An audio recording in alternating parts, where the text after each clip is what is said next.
Hello दोस्तों, स्वागत है आप सभी का। तो पिछली क्लास में हमने बात की थी डायरेक्शन दिशा के बारे में। तो आज हम उसी से रिलेटेड कुछ क्वेश्चन करने वाले हैं जो कंपटीशन एग्जामों के माध्यम से अच्छे भी है। मैंने जितने भी है वो सही अच्छे ढंग से छांटे हैं आपके लिए क्वेश्चन। ठीक है, तो उन क्वेश्चनों को करेंगे हम। और आप इन क्वेश्चनों को ध्यान से समझना। सारे मिक्स क्वेश्चन है, जितने भी हमने अभी तक टाइप पढ़े हैं दिशा में वो सारा मिक्स है। तो आप इन क्वेश्चनों को ध्यान से समझना। ठीक है, देखिए पहला क्वेश्चन क्या कह रहा है कि एक आदमी किसी स्थान से चलना शुरू करता है, किसी स्थान से चलना शुरू करता है और उत्तर दिशा में 2 किलोमीटर, कहां से? उत्तर दिशा से। कहां से? उत्तर दिशा से कितना? 2 किलोमीटर चलता है। उसके बाद में वह दाएं मुड़कर 3 किलोमीटर चलता है। दाएं मुड़कर कितना? 3 किलोमीटर। और उसके बाद में बाएं मुड़कर 2 किलोमीटर चलता है। तो वह कौन सी दिशा में अब चल रहा है? उस टाइम वह किस दिशा में चल रहा है? तो देखो दोस्तों, ऐसे क्वेश्चनों को सॉल्व करने के लिए आपको एक चीज हमेशा क्वेश्चन में ध्यान रखनी है। वो क्या ध्यान रखनी है कि अगर क्वेश्चन में एक बार दायां और एक बार बायां दे रखा हो और दो दो आंकड़े अगर सेम दे रखे हों, तो ऐसे क्वेश्चनों में हम सीधा, हमने जो फर्स्ट टाइप पढ़ा था कि प्रारंभिक स्थिति दे रखी है, एक मार्ग दे रखा है और अंतिम स्थिति दे रखी है, उससे हम सॉल्व कर सकते हैं। जिसमें लेफ्ट दाया या बाया दे रखा होता है उससे हम सॉल्व कर सकते हैं। क्योंकि इसमें देखो, पहले आपको उस तरह से बता देता हूं मैं कैसे। जैसे देखो क्या कह रहा है, उत्तर दिशा की ओर चलना प्रारंभ किया। उसके बाद में 2 किलोमीटर चला। कितना? उत्तर दिशा में 2 किलोमीटर। ठीक है, उसके बाद में दाएं मुड़ गया। दायां आपको बताया था घड़ी की दिशा में क्लॉकवाइज घूमना है, दाएं कहते हैं। दाएं कितना चला? 3 किलोमीटर। ठीक है, उसके बाद में बाएं मुड़ गया। बाएं मुड़कर 2 किलोमीटर चलता है। तो यहां से बाईं तरफ किस तरफ होगी? ऊपर, बाएं तरफ चलता है। ठीक है, तो अंत में वह किस दिशा में चल रहा था? तो अब वह किस दिशा में चल रहा है? 2 किलोमीटर चलने के बाद में उत्तर दिशा में चल रहा है। ठीक है, तो इन क्वेश्चनों को अब डायग्राम से सॉल्व किया है तो लंबा पड़ जाता है। तो हम क्या करते हैं, देखो अगर ये सेम दे रखा हो, आपको बताया अगर दो आंकड़े सेम दे रखे हो और दायां और बायां दे रखा हो, तो हम इन क्वेश्चनों को किस तरह से, उसी तरह से करेंगे। जैसे उत्तर दिशा में जा रहा है, उत्तर दिशा में जाने के बाद एक बार दायां फिर बायां घूमता है, दायां और फिर बायां घूमता है, तो किस दिशा में पहुंचेगा? तो आपको मैंने बताया था एक दाएं से एक बाएं को कैंसिल आउट कर देंगे, काट देंगे, बचा क्या? 0। तो 0 का मतलब मैंने बताया था कि अगर कुछ भी ना बचे तो जिस दिशा से उसने चलना प्रारंभ किया है उसी दिशा में वह फिर से चलना प्रारंभ कर देगा। तो मतलब देखो, उत्तर दिशा से चलना प्रारंभ किया तो कहां पहुंच गया? उत्तर दिशा में। कहां पहुंच गया? उत्तर दिशा में। तो इससे भी वही आया, लेकिन इसमें क्या टाइम ज्यादा लगा और इसमें टाइम कम लगा। तो आप ध्यान देना, अगर ऐसा कहीं भी जिस क्वेश्चन में दे रखा हो, आप पहले एग्जाम में तो हमेशा ध्यान रखना क्वेश्चन को अच्छे ढंग से पढ़ना। क्वेश्चन को अच्छे ढंग से पढ़ोगे तो आपके प्रॉब्लम्स वहीं सॉल्व हो जाएगी। ठीक है, तो अब देखिए नेक्स्ट क्वेश्चन देखते हैं।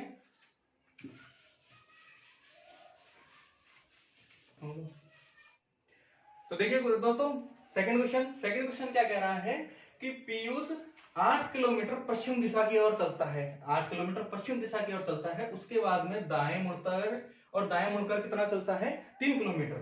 फिर उसके बाद में फिर से दाएं मुड़कर कितना चलता है? 12 किलोमीटर।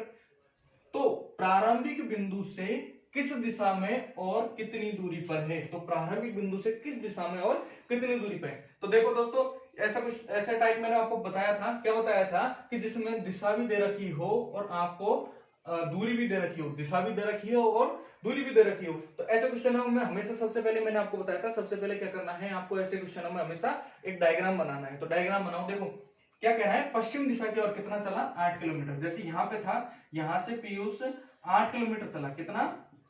8 किलोमीटर। उसके बाद में दाई और 3 किलोमीटर। तो दाई और 3 किलोमीटर, दाई और 3 किलोमीटर चलने वाले, फिर से दाई और 12 किलोमीटर। तो 12 किलोमीटर इधर चलेगा तो यहां तक तो नहीं होगा, क्योंकि इससे ज्यादा होगा। ये तो 8 है तो ये 12 हो गई। ठीक है, ये 12 किलोमीटर। ठीक है, तो यहां प्रारंभिक था, उसका अंतिम यहां पे है। तो वह किस दिशा में? देखो प्रारंभ से किस दिशा में है वो? तो मैंने आपको बताया था जब भी जिस बिंदु से पूछे, प्रारंभिक बिंदु से पूछ रहा है, तो उसको हम क्या मान लेंगे, केंद्र। तो केंद्र मानने के बाद में देखो ये हो गई उत्तर, ये हो गई पूरब, तो ये कौन सी दिशा हो गई, उत्तर पूरब। इन दोनों से मिलकर बनी कौन सी दिशा हो गई, उत्तर पूरब। तो दिशा तो क्या आ गई हमारी, उत्तर पूरब। क्या आ गई, उत्तर पूरब। लेकिन अब देखो, अब हमें क्या करना है, कितनी दूरी पर है। अब दूरी निकालने के लिए हमें इस लाइन को इससे इस जगह से मिला देना है। मिला दिया, तो मिलाने के बाद में ये बन गया एक तरह से आयत। आयत में हमें पता है आमने सामने की भुजाएं बराबर होती है आयत में, ठीक है। तो आमने सामने भुजा, यह 8 किलोमीटर है, तो यहां तक कितना हो गया, 8 किलोमीटर। ये 3 किलोमीटर, तो ये कितनी हो गई, 3 किलोमीटर, ठीक है। तो ये कितनी बची, ये बची टोटल तो है पूरी 12, टोटल तो कितनी है 12 में से 8 गए तो कितनी बची, 4 किलोमीटर। तो ये एक तरह से समकोण त्रिभुज बन गया, समकोण त्रिभुज बन गया, जिसमें क्या दे रखा है, जिसमें दे रखा है हमें, ये समकोण त्रिभुज बन गया, ये 3 दे रखी है, ये 4 दे रखी है, तो ये कितनी होगी। तो मैंने आपको कल बताया था कि अगर किसी क्वेश्चन में आधार 4 दे रखा हो, लंब 3 दे रखा हो, तो हमेशा कर्ण कितना होगा, 5। कितना होगा, 5। तो ये कितनी हो जाएगी, 5 किलोमीटर। तो दूरी कितनी आएगी, 5 किलोमीटर। तो इसका आंसर क्या होगा कि उत्तर पूर्व दिशा में 5 किलोमीटर, ठीक है। तो चलते हैं नेक्स्ट क्वेश्चन, देखते हैं नेक्स्ट क्वेश्चन क्या है। ठीक, तो देखिए दोस्तों, नेक्स्ट क्वेश्चन पे चलते हैं हम। नेक्स्ट क्वेश्चन है कि सोनू एक स्थान ए से, कहां से, ए से सीधा बी की तरफ गया। बी की तरफ कितना गया, 12 किलोमीटर गया। फिर वह दाएं घूमा, फिर वह दाएं घूमकर 8 किलोमीटर चलता है। दाएं घूमकर 8 किलोमीटर चलता है और कहां पहुंचता है, सी पर। कहां पहुंचता है, सी पर। और सी से वह फिर से दाएं घुमा और कितना चलता है, 6 किलोमीटर, और फिर कहां पहुंचा, डी पर। तो क्वेश्चन पूछ रहा है हमसे आरंभिक स्थान से कितनी दूरी पर है। क्वेश्चन फिर से एक बार समझ लो, क्या कह रहा है, एक स्थान ए से सीधा बी तक 12 किलोमीटर गया, फिर वह दाएं घुमा और 8 किलोमीटर चलकर सी स्थान तक पहुंचा, और सी से वह दाएं घुमा और 6 किलोमीटर चलकर डी तक पहुंचा। तो बताओ आरंभिक से मतलब ए से, जहां से उसने स्टार्ट किया था, जहां से उसने स्टार्ट किया था वहां से डी तक पहुंचा है, उसके बीच में कितनी दूरी पर है, कितनी दूरी पर है। तो देखो क्वेश्चन सॉल्व करो। ए से, कहां से, सोनू है वो ए से यहां से चलना प्रारंभ किया और सीधा 8 किलोमीटर। जब भी सीधा आए तो हमें पूरब से पश्चिम की तरफ ले जाना है, चाहे इधर पश्चिम से पूरब तरफ किधर भी ले जाओ, ठीक है। सीधा चलना प्रारंभ किया और बी तक पहुंचा। बी तक कितना किलोमीटर चला, ये 12 किलोमीटर। कितना, 12 किलोमीटर। फिर उसके बाद में दाएं घुमा, दाएं तरफ मतलब नीचे की तरफ कितना घुमा, वो 8 किलोमीटर। कितना, 8 किलोमीटर। और कहां पहुंचा, सी पर। सी के बाद में फिर से दाएं घुमा और 6 किलोमीटर चला, 6 किलोमीटर। अब इधर 6 किलोमीटर चलेगा तो ये 12 है, तो 6 इससे आधी होगी, ये 6 किलोमीटर चला। कितना, 6 किलोमीटर। और कहां पहुंच गया, डी पर। तो ये पूछ रहा है आरंभिक स्थान से कितनी दूरी पर है, आरंभिक स्थान से कितनी दूरी पर। आरंभिक स्थान ये है, अंतिम स्थान ये है, तो देखो कितनी दूरी पर होगा। तो ये डिस्टेंस हमें निकालनी है। तो देखो अगर ये 6 है, ये आयत बन गई, ये 8 है तो ये 8 होगी, ये 6 है तो ये 6 होगी, यहां तक ये 6 होगी, ठीक है। तो ये कितनी बच गई, यहां से और यहां तक कितनी बच गई, 12 में से 6 गए तो कितनी बच गई, 6 किलोमीटर। 6 किलोमीटर बच गई। तो देखो ये समकोण त्रिभुज बन गया। समकोण त्रिभुज बनने के बाद में आपको बताया था कि अगर समकोण त्रिभुज बनने के बाद बताया था अगर आधार 6 किलोमीटर हो और लंब 8 किलोमीटर हो तो हमेशा कर्ण कितने किलोमीटर आएगा, 10 किलोमीटर। कितना आएगा, 10 किलोमीटर। आपने वो कल पिछली क्लास में जो मैंने बताई थी तो उसमें आपने उन जो भी मैंने आपको एंगल्स के वो सॉरी कर्ण और आधार के बारे में जो मैंने आपको लिखाए थे वो आंकड़े आपको याद होंगे, क्योंकि उनसे आपको डायरेक्ट आसानी हो जाएगी, आपको सोचने समझने ज्यादा दिक्कत रहेगी नहीं। आपको सीधा वो अगर चीजें याद है तो आप डायरेक्ट सीधा आंसर लगा सकते हो। तो कितने किलोमीटर रहा, कितनी दूरी थी उसकी, 10 किलोमीटर। कितनी, 10 किलोमीटर। तो चलते हैं नेक्स्ट क्वेश्चन में। 3।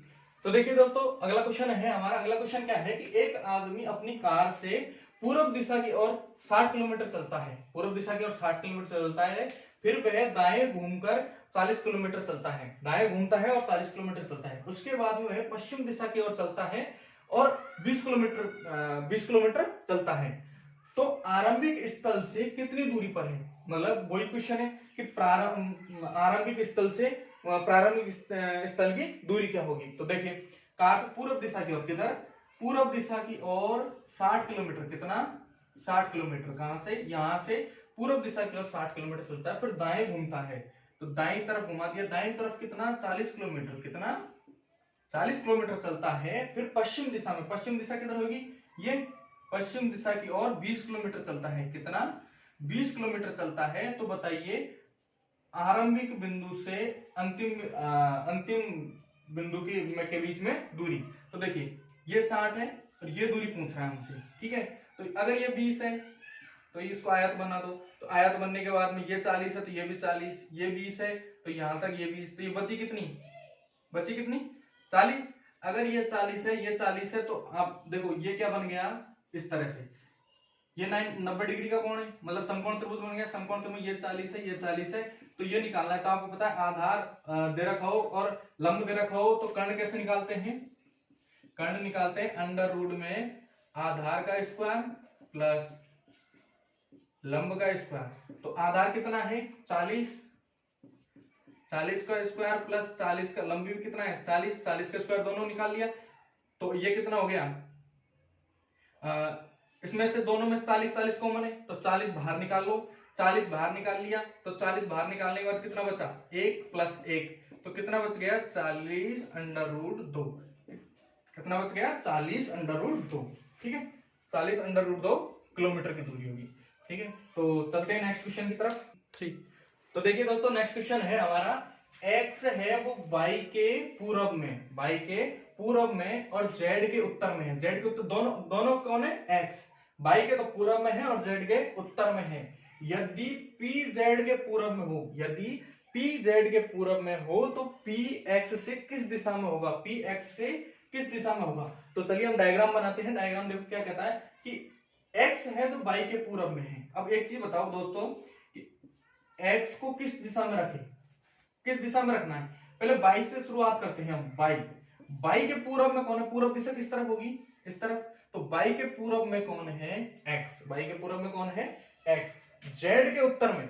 अब यहाँ पर अगर z को ऊपर लिखेंगे तो ये उत्तर दिशा में थोड़ी होगा, दक्षिण दिशा में हो जाएगा। तो z यहाँ होगा तभी तो उत्तर दिशा में होगा x, समझे भाई। z यहाँ होगा तभी x उत्तर दिशा में होगा, उत्तर दिशा में है। यदि p z के पूरब में है, p है वो z के पूरब में है, z के कहाँ है पूरब में, पूरब में क्या है p। देखो ये तो हो गया पूरब दिशा में, z से x क्या हो गया उत्तर दिशा में, और p z से क्या हो गया पूरब दिशा में। तो ये पूछा है कि x से p, हमसे क्वेश्चन क्या पूछा है, p x से, p है वो x से किस दिशा में है, किस दिशा में। देखो इसको ओरिजिन मानो, फिर उसके बाद में ये उत्तर, पूरब, ये दक्षिण, तो ये कौन सी दिशा हो गई पूरब, दक्षिण पूर्व, कौन सी हो गई दक्षिण पूर्व, ठीक है। अगर क्वेश्चन हमसे पूछ लेता तो x p से किस दिशा में है, x है वो p से किस दिशा में है, तो हम इसको केंद्र मानते और ये निकालते। ये कौन सी हो जाती, ये उत्तर हो गया, और ये कौन सी हो गई पश्चिम हो गया, तो ये कौन सी हो जाती उत्तर पश्चिम, ठीक है। हमसे क्वेश्चन ये भी पूछ सकता है कि बाई जेड से किस दिशा में है, तो बाई जेड से किस दिशा में है, तो ये भी देखो ये हो गया उत्तर, ये हो गया पश्चिम, तो ये कौन सी हो गई उत्तर पश्चिम, ठीक है। तो इस तरह के क्वेश्चनों को हम सॉल्व करें। चलिए नेक्स्ट क्वेश्चन। तो नेक्स्ट क्वेश्चन में देखिए, नेक्स्ट क्वेश्चन क्या कह रहा है हमारा कि यदि उत्तर पूरब को दक्षिण दिशा कहा जाए, यदि उत्तर पूरब को दक्षिण दिशा कहा जाए और दक्षिण पूरब को पश्चिम दिशा कहा जाए तो उत्तर दिशा में कौन सी दिशा होगी, उत्तर दिशा में कौन सी दिशा होगी। तो देखिए दोस्तों इसको ध्यान से समझना, ये चारों दिशाएं हमें पता है, ये होती है उत्तर दिशा, ये होती है पूर्व दिशा, ये होती है दक्षिण दिशा और ये होती है पश्चिम दिशा, ठीक है। और इन दोनों के मध्य में, इन दोनों से जो दिशाएं बनती है, ये होती है उत्तर पूर्व, ये होती है दक्षिण पूर्व, ये होती है दक्षिण पश्चिम और ये होती है उत्तर पश्चिम, ठीक है। तो ऐसे क्वेश्चन देखिए दोस्तों ध्यान से समझना, ये क्या कह रहा है कि अगर उत्तर पूर्व को दक्षिण कहा जाए, उत्तर पूर्व को दक्षिण, मतलब उत्तर पूर्व है वो कहां पे है दक्षिण में, मतलब दक्षिण के स्थान पर हमें अब क्या लिखना है उत्तर पूर्व, क्या लिखना है उत्तर पूर्व। और दक्षिण पूर्व को पश्चिम, दक्षिण पूर्व क्या है ये, दक्षिण पूर्व को पश्चिम कहा जाए, सॉरी उत्तर पूर्व कहां है ये रहा, उत्तर पूर्व को अगर दक्षिण कहा जाए, उत्तर पूर्व को क्या कहा जाए दक्षिण, और दक्षिण पूर्व को क्या कहा जाए, पश्चिम। दक्षिण पूर्व को क्या कहा जाए, पश्चिम। तो हमसे पूछा है कि उत्तर दिशा में कौन सी दिशा होगी, तो देखो ये इसको अगर पश्चिम कहा, इसको देखो एक और दूसरा डायग्राम बना लेते हैं यहीं पर।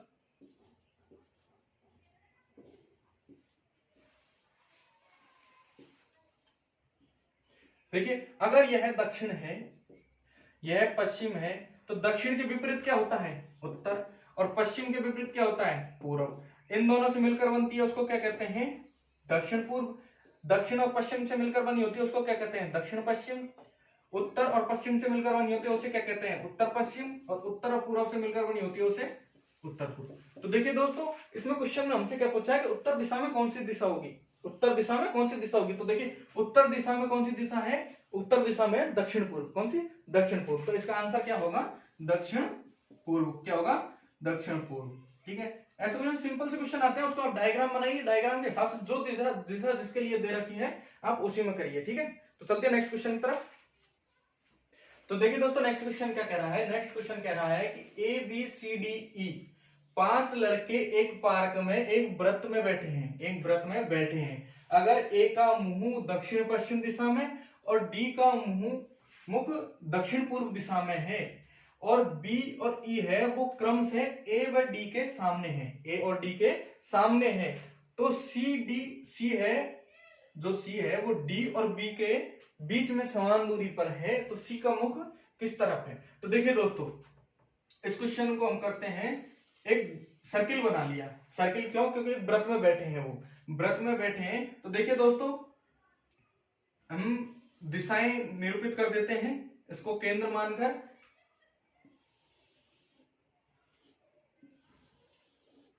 अब देखिए ये कौन सी दिशा हो गई, उत्तर, उत्तर पूर्व, ये पूर्व दिशा, ये दक्षिण पूर्व, ये दक्षिण, ये दक्षिण पश्चिम, ये पश्चिम, और ये उत्तर पश्चिम। अब देखिए दोस्तों कौन क्या कह रहा है, इसका मतलब इस दिशा की ओर मुख कर किए हुए हैं। वैसे तो अंदर की तरफ मुख किए हुए हैं, लेकिन उल्टा हो जाएगा, उल्टा आपके समझ में नहीं आएगा। आप सीधा इस तरह से समझो कि वो दिशाओं की तरफ मुख किए हुए हैं। देखो ए का मुंह है वो दक्षिण पश्चिम है। दक्षिण पश्चिम कहां पे है, दक्षिण पश्चिम में ये रहा। तो दक्षिण पश्चिम में कौन है, ए।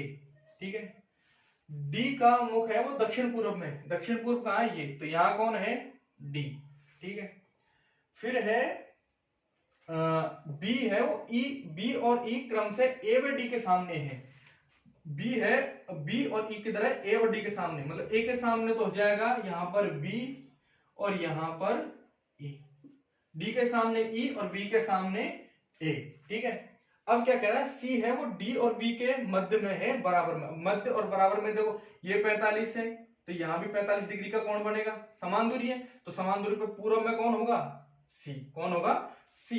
तो पूछ रहा है सी का मुख किस दिशा में, तो सी का मुख देखो, मुख किस दिशा में होगा, सी किस तरफ देख रहा होगा, पूर्व दिशा में। किस दिशा में, पूर्व दिशा में। तो इसका आंसर क्या होगा, पूर्व दिशा में। कहां पर, पूर्व दिशा में। ठीक है, तो चलते हैं आज के आखिरी और लास्ट क्वेश्चन की तरफ। ठीक है, देखिए दोस्तों तो आज की क्लास का हमारा आखिरी क्वेश्चन है। आखिरी क्वेश्चन क्या कह रहा है कि सूर्योदय के पश्चात दिनेश की छाया ठीक उसके बाईं ओर पड़ रही है, ठीक उसके बाईं ओर पड़ रही है। उसने उसी दिशा में चलना प्रारंभ किया और 8 किलोमीटर चला, फिर बाएं मुड़ा और 4 किलोमीटर चला, फिर वह दाएं मुड़ा और 1 किलोमीटर चला। तो वो कह रहा है अब वह किस दिशा में चल रहा है, तो अब वह किस दिशा में चल रहा है। तो ध्यान देना दोस्तों, इसमें दो तरह के क्वेश्चन आ गए। दो तरह के किस तरह से, एक तो सूर्योदय छाया वाले क्वेश्चन आ गए, इसी में छाया वाला क्वेश्चन है, और एक में हमें दिशा वाला क्वेश्चन पूछ रहा है।